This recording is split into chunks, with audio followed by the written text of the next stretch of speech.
Hello, and we are back with another episode of A Blessing in Divorce. I am so happy that you're here with me today, and I am looking forward to diving into this topic because we're going to be talking about overwhelm and stress and how to try to beat it. And I'm recording this at a time, or rather, this episode will be published at a time when we are looking forward to Thanksgiving in the United States, and Christmas and Hanukkah, and all these things are coming up in the next few weeks. But even if you are listening to this some other time of the year, this episode, I'm going to be filling it with tips and tricks for things to do when you feel overwhelmed, can't deal with expectations, and whatever else is stressing you out. Not to mention you're in the middle of a divorce probably or possibly, and everything just feels like too much. This is the episode for you. Hello, and welcome back to another episode of A Blessing in Divorce. I am so grateful to be allowed into your headset and day today. My name is Elizabeth, and I'm the host of this podcast and the owner and founder of The Separation Club, which is the club you never wanted to be part of, but the best club to be in if you're going through separation and divorce. Here we talk about how to heal, move forward, and find love if you're so inclined. Also, motherhood through divorce, finding yourself, and creating the life you deserve. Our tools are community, sisterhood, honesty, vulnerability, spirituality, and coaching. And that's when we aren't talking to our experts. I'm also a divorced mother of 4 adult sons, remarried, and a stepmom to 3. So we will be talking about everything that goes with all of that here. If you are recently separated, thinking of separating, divorcing, or even beyond your divorce, but still feeling it, then this is the podcast for you. Overwhelm. It's one of those words that you just feel overwhelmed listening to me saying overwhelm. It is a word that is often used to describe how we feel when we're going through a divorce on top of everything else that life has to throw at us. Even without a divorce, we often feel very overwhelmed, and especially this time of year. There are so many expectations. As I said in the very beginning, I'm recording this at the time, the week before the American Thanksgiving. The Canadian Thanksgiving is behind us, and we have several other holidays coming up in the next few weeks. So it is a big time of year with a lot of expectations and traditions and family visits and parties and things going on. And if you're working, there could be, year-end stuff going on. You might have to start preparing taxes, and there's so much. Just talking about it feels overwhelming, right? It is probably the busiest time of the year. And on top of it all, we're supposed to enjoy it, right? We're supposed to feel loving and family oriented and excited and warm and fuzzy and all of those things, but we don't, because we're so freaking overwhelmed, right? Well, let's get into this a bit and let's see if I can help reduce some of this overwhelm. And as I said in the very beginning, even if you are listening to this some other time of the year, everything I'm going to be talking about, all the suggestions are not holiday related. I want this to be an episode that is useful to you any time of the year. But I thought now was a good time to get it out there so that you have this available to you. So where does overwhelm come from? Well, it comes from having too many expectations on us, too much that we feel like we have to do. Or it could even be that we're overwhelmed with emotion. For those of you who are going through separation and divorce as you're listening to this, your mind is overwhelmed with emotion and perhaps conflict and decisions that you have to make. Maybe there's all these things you have to do. You have to fill out, financial documents and budgets, and you have to figure out where you're going to live, and your kids are sad, and your ex is sad, or your ex is angry, or your ex is nice or not nice, or whatever. I get it. It's a lot. It's just simply a lot. Oh, you know what? Even just going through that list is getting me stressed. I can only imagine what it's doing to you. So let's just take a couple of deep breaths and let's just sort of settle into this conversation and let's see if we can reduce some of the overwhelm. And, sometimes when we feel really like it's just too much, maybe that's exactly what you need to do. It's just to stop and take 10 deep breaths. Just breathe in Let's do it one more time together. Breathe in. Okay, I feel better. I hope you do as well.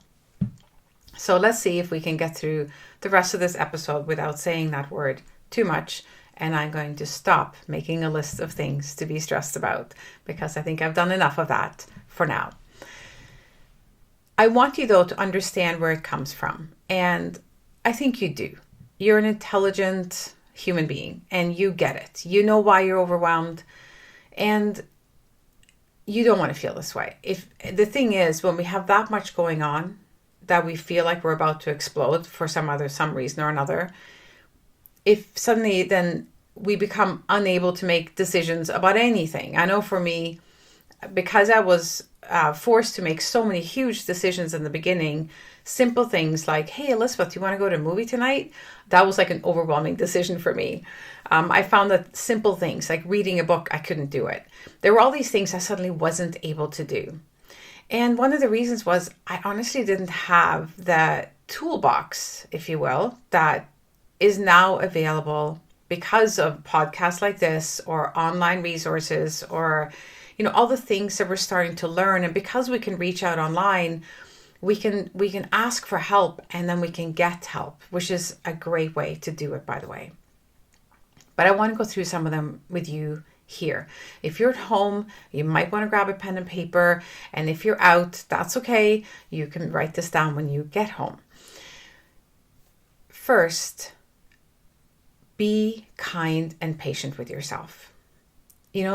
We feel a lot of compassion when others are going through something difficult or awful in their life. A lot of people compare the loss that we feel during divorce as the loss one might feel during a death. Becoming a divorcee, if you will, or a divorced person can in many ways feel the same as being widowed. There are differences, of course. But the similarities are things like that your home life changes. You're losing your person that you used to rely on. And so there's a lot of upheaval. One of the differences is that when one becomes a widow, when there's a death, the community rallies around you. And when there's a divorce, some do, but a lot of people don't. Their reactions can be very different. There is no rush to prepare meals and bring them over. You're still left to handle everything. It is just sort of assumed that you will do so. And I want to help you reduce that load a little bit. So the fact that this is now happening around the time of a holiday as well, I also want you to focus on reducing the stress that is attached directly to the holiday. I want you to give yourself permission to say to people, I can't handle that right now. Like, let's say somebody says, oh, we're going to do a potluck for Christmas brunch. Why don't you bring all the kids and 3 meals, for example?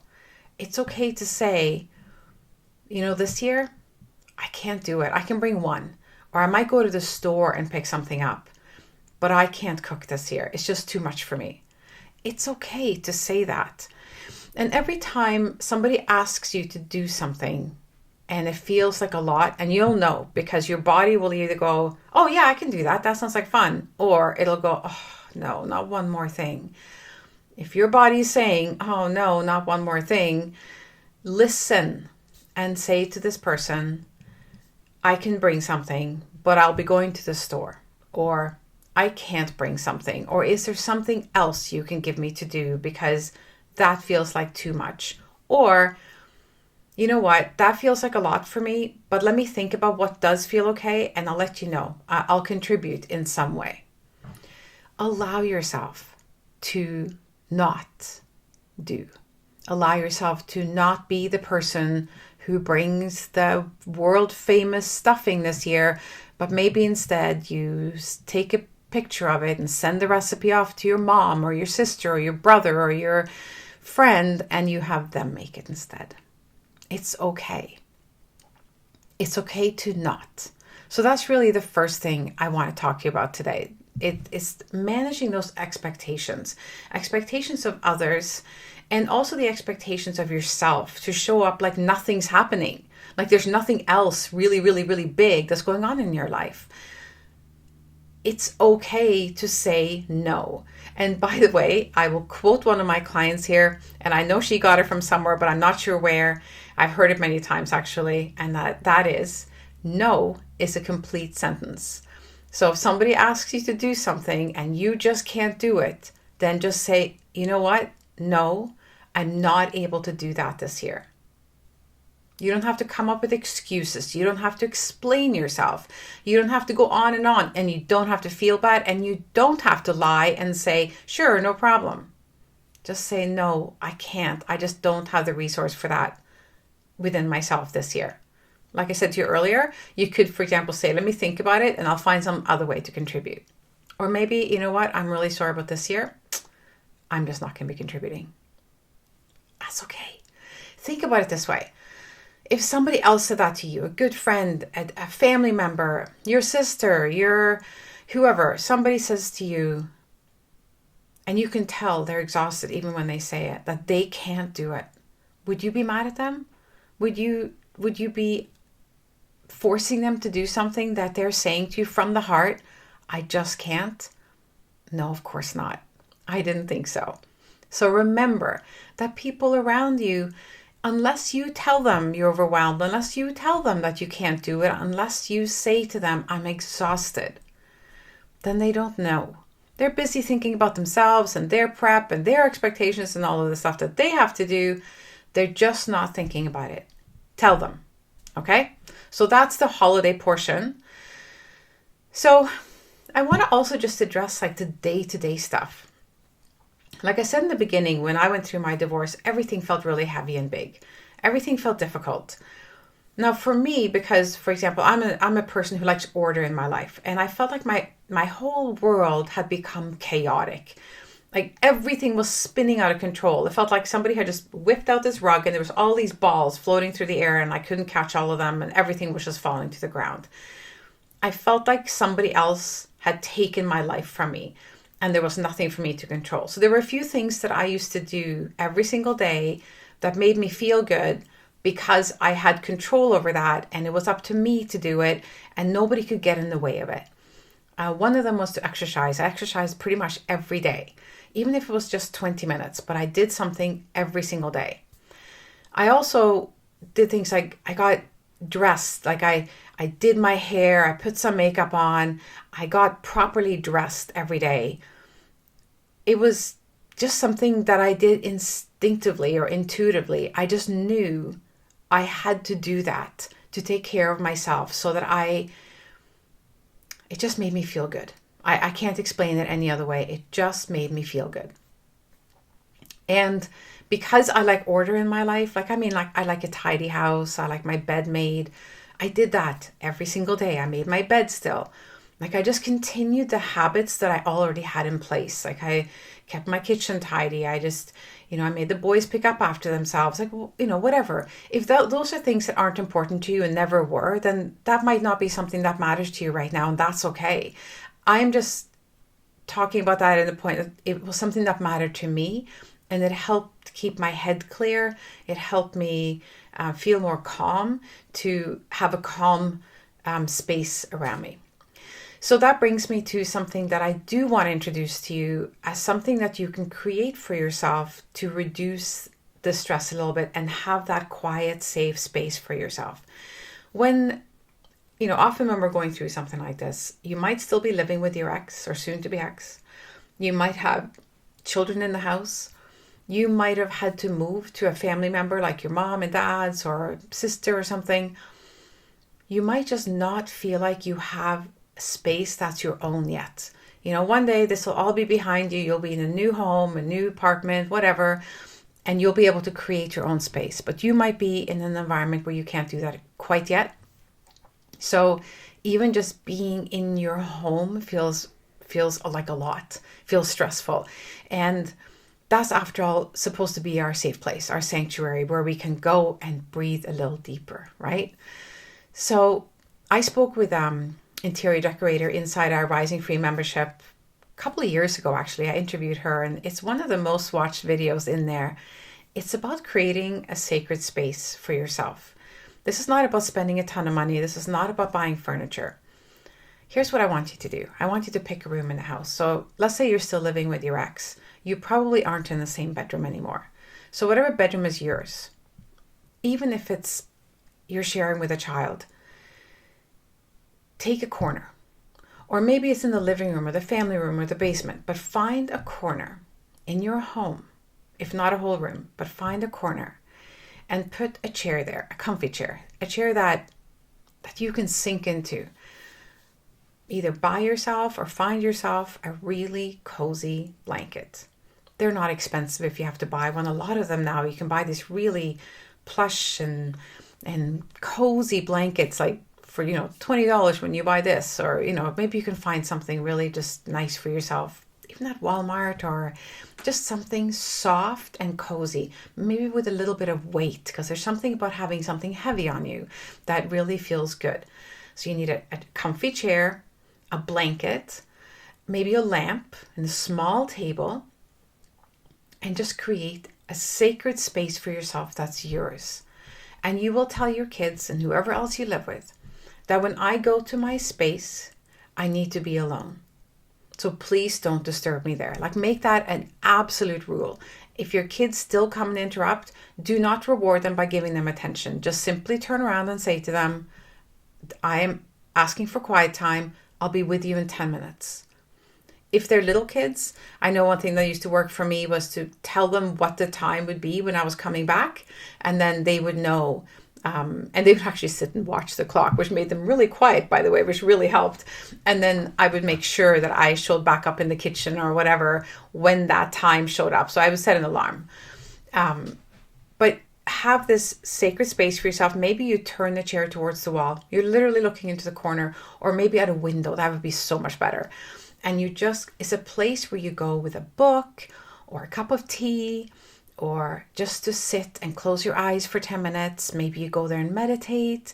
Maybe you journal. Whatever it is, it's your space. It's not for anyone else.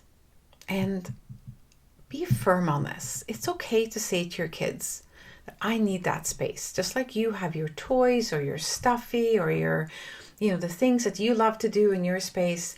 This is mommy's space and I need that. If you are still living with your ex, make sure you put that in a place where you will be left alone, where you can be respected and you can have that space. Okay? So I really encourage you to create that space for yourself, because like I said, you can use this space for so many other things. Maybe you've had a really bad day and the kids aren't home from school yet, and you just go inside and you go sit down in your sacred space, because when you create a space like that for yourself, you're creating it out of self-love and self-compassion and as a way to nurture yourself.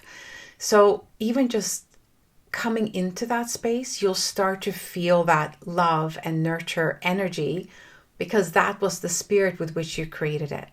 And so as soon as you sit down in that chair with that blanket, you will feel calmer.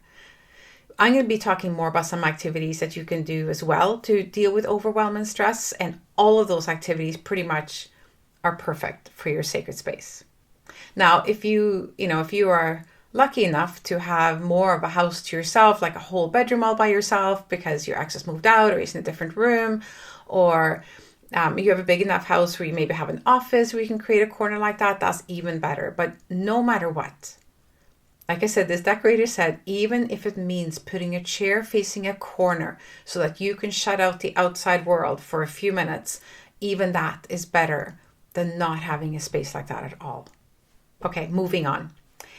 The next thing that I would suggest that you do is that you write a list of things that need to be done. So all the things that are buzzing in your head and creating this feeling of overwhelm, write a list. Right? It might be a long list. It might have 20 or 30 things on it. That's okay. Don't worry about it. Just write it all down, because first of all, getting it out of your head onto a piece of paper helps, because at least now you don't have to worry about whether or not you will remember. Right? So whether you're writing it in a journal, writing it on a piece of paper and sticking it on the fridge, or if you're putting it in your phone, it doesn't really matter. I don't know that I recommend it being on the fridge, because it's a constant reminder of all the things that you have to do, but put it in a place where it's easily accessible, but not necessarily in view all the time. So when you write this list, then the next problem, of course, becomes that we try to do everything on it in a day. We tell ourselves, okay, I'm going to get all of this knocked off this weekend, and then that's it. I have a clear list come Monday. And then you end up doing like two things and you feel like a failure, and it's like, oh my God, I didn't get anything done. I'm a horrible person.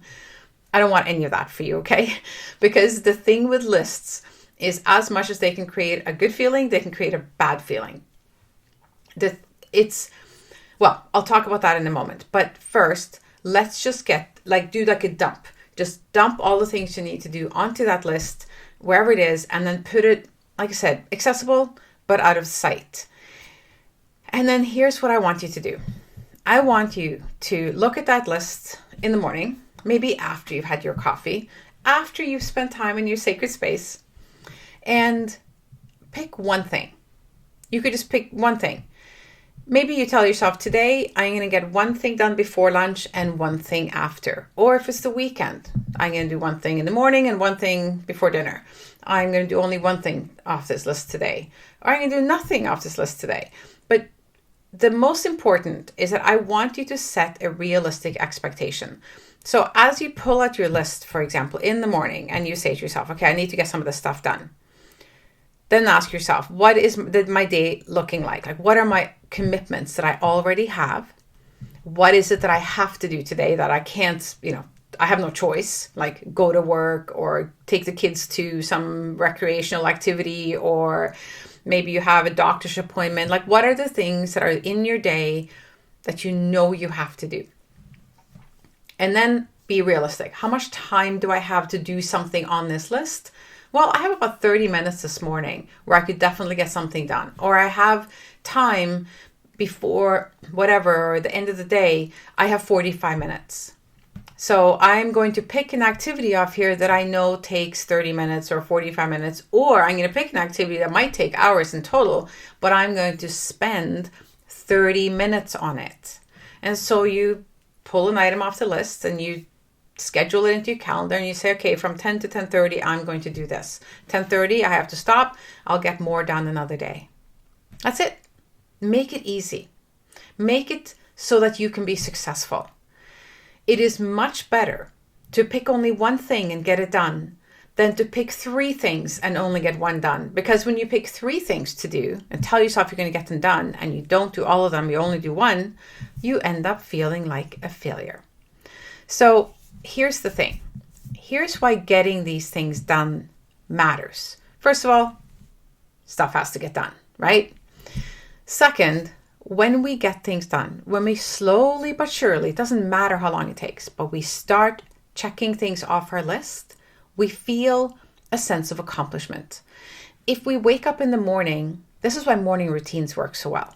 If you have a routine of exercising or meditating or reading or something like that, first thing in the morning, if you stick with your routine and every morning you get up and meditate, or every morning you get up and exercise, or every morning you get up and journal, then you start your day with success. You committed to doing this thing and you did it.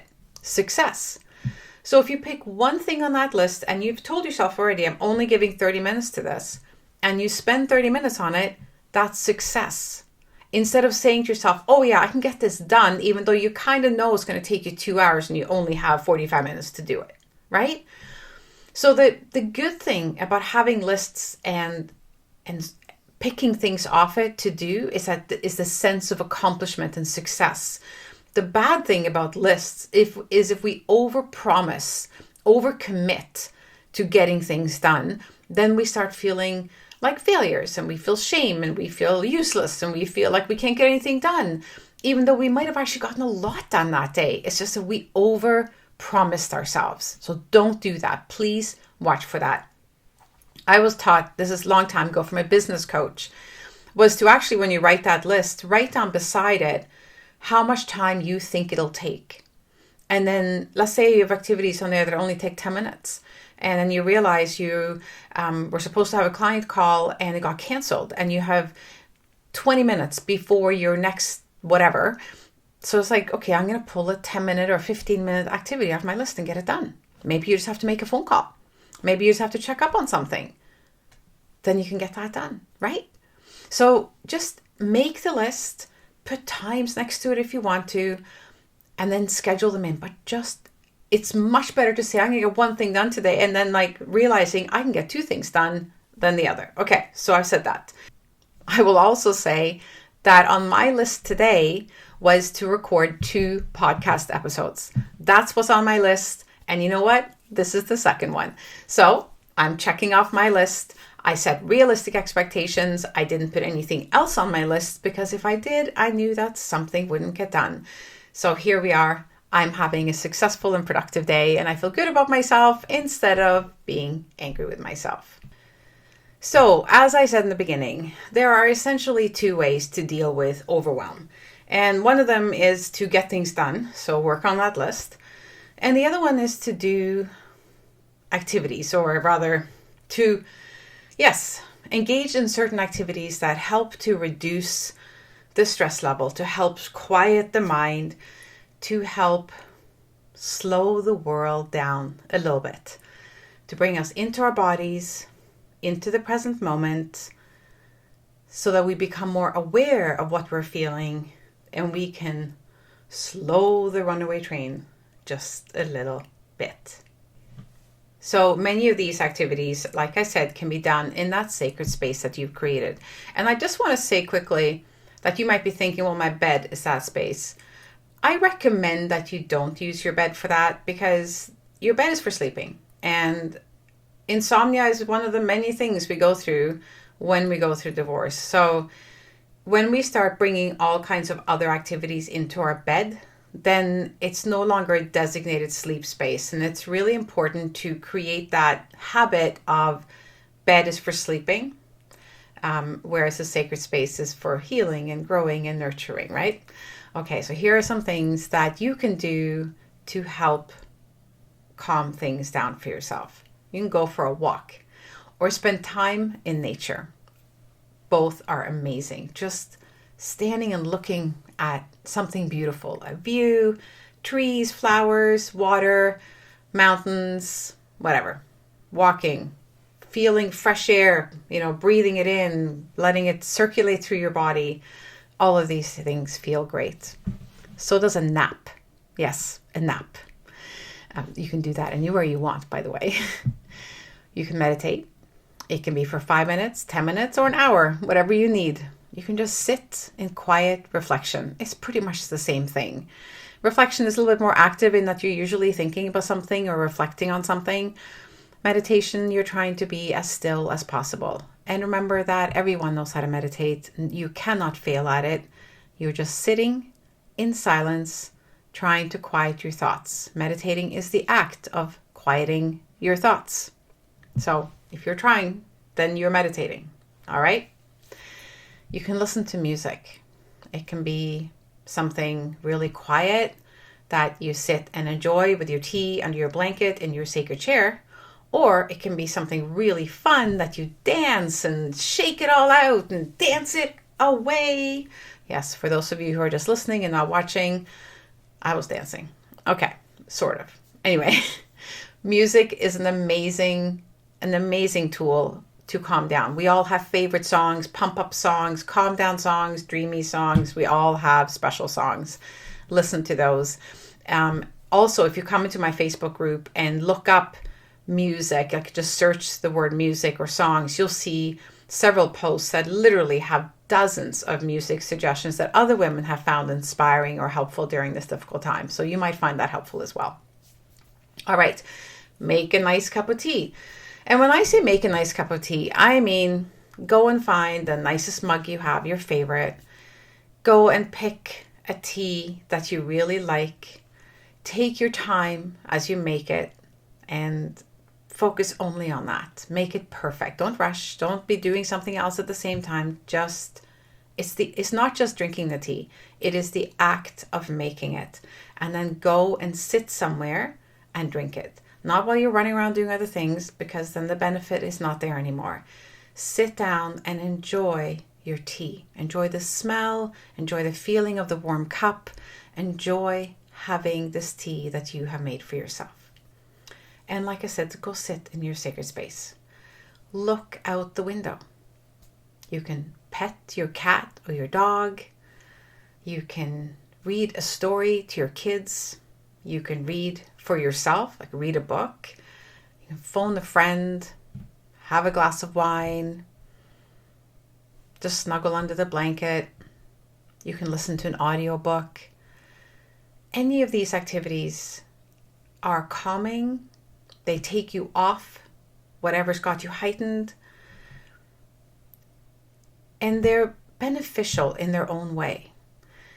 I didn't put Netflix on this list because Netflix is a diversion. It's an avoidant activity. It's just like putting yourself into some other sphere where, yes, you will forget what's going on. You will come out of the overwhelm a bit, but it doesn't do anything for you. Now, if you are super stressed and you can't shut your brain down, or you're crying all the time, or you just came off like a horrible conversation with someone, or, just really, really heightened, then Netflix is a great thing to do. Just go and watch a comedy or watch something that's going to completely make you just forget and come off a little bit. And then when the episode is over or whatever, then you'll find, you're in a calmer place.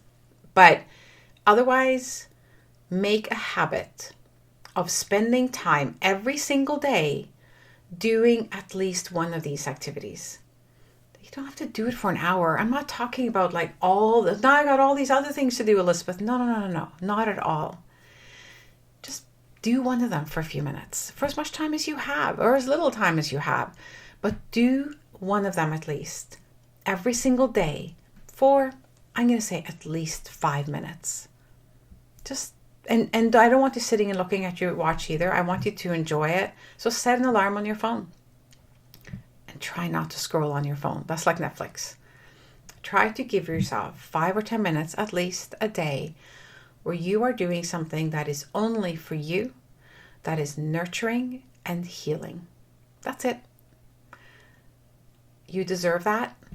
You need that. And you will feel so much better when you do this on a regular basis. You will start to find additional times in the day to do these things. You'll start closing your office door to do some breathing. You'll start going for walks at lunchtime, maybe again when you get home. You can do what I did, and I went and got myself a crazy dog to force myself out for a walk every day. There are so many ways that you can add nurturing activities to your day. And these activities will help you heal. They will help you connect with who you are. They will help you feel stronger, more solid, less overwhelmed, less stressed. So, as I wrap up this episode, I want to ask you a favor. Would you please share this episode? I know just about everyone could benefit from something like this right now. But not only share it maybe in your stories on Instagram and tag me at The Separation Club, and it's in the show notes as well. Tag me, and I want to know which activity you found the most helpful, or which tip you are going to be doing starting right away. Please share. And the thing is, when we do that, other people see it. So now you're also paying it forward. You're doing something for your sisters as well. So I am really looking forward to seeing your posts. I'll be looking for those tags. So make sure you tag me so that I can come back and I can respond to what you're doing. I can give you a high five. Let's get this ball rolling on your self-care, your self-compassion, your self-love, your self-nurture. And let's start feeling better, and let's get through the next 6 weeks without feeling like we're about to blow off the top of our head, okay? And before I jump off completely, I want to also say to you that one of the amazing ways that we can get past and through all this is to give ourselves something to look forward to. When you're in the thick of a storm, which is kind of what you are, when things feel really heavy and just like a lot, give yourself something to look forward to, like a trip, a weekend away, or better yet, one of my retreats. I now run retreats here in my home. Those are weekend retreats, but I also run retreats in Costa Rica and Italy, and probably soon in Portugal as well. So I want to invite you to head over to theseparationclub.com/retreats, and I will put that in the show notes. And check out the retreats we have coming up. The very next one is in Costa Rica. Like Costa Rica, ladies, it's going to be amazing. And I know that because it was so wonderful last year that almost half of the people that came last year are coming again. That's how wonderful it was. And you know who they are?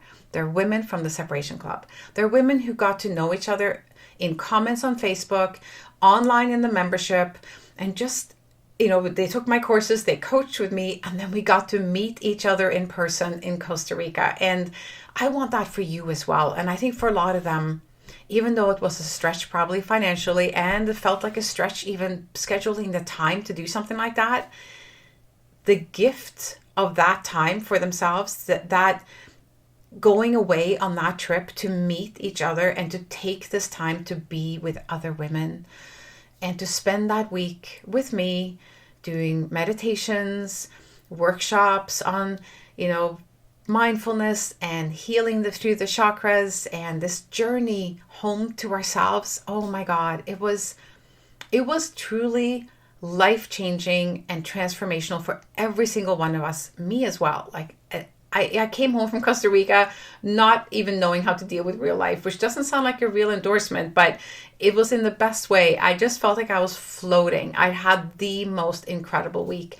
And every single one of us felt the same way. We were all messaging each other, kind of going, I don't know how to explain Costa Rica. People are asking me, what was your trip like? And all of us agreed that saying something like, it was really fun, just wasn't good enough. It was really beautiful, it just didn't describe it. And I think what we all settled on finally was, it was an experience that changes your life in the best way. That was the best way we found to describe it. But of course, that doesn't make any sense necessarily to someone who hasn't been. And I want you to have that experience as well. You're going through so much. So give yourself something to look forward to. Give yourself this gift. So Costa Rica is coming up March 2nd to the 9th. We only have 3 spots left. And then we have Italy in June. Yes, the last week of June, 22nd to 29th, we're going to Italy.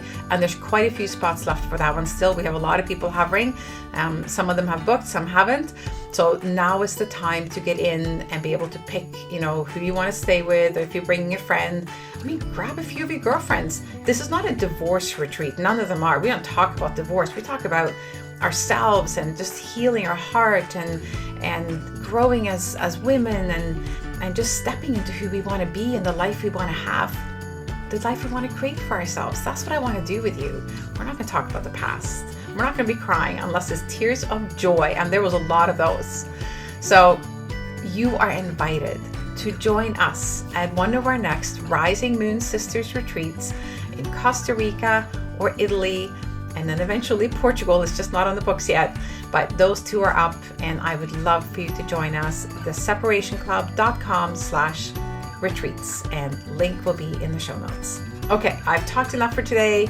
Have the most beautiful day, and I will see you next week.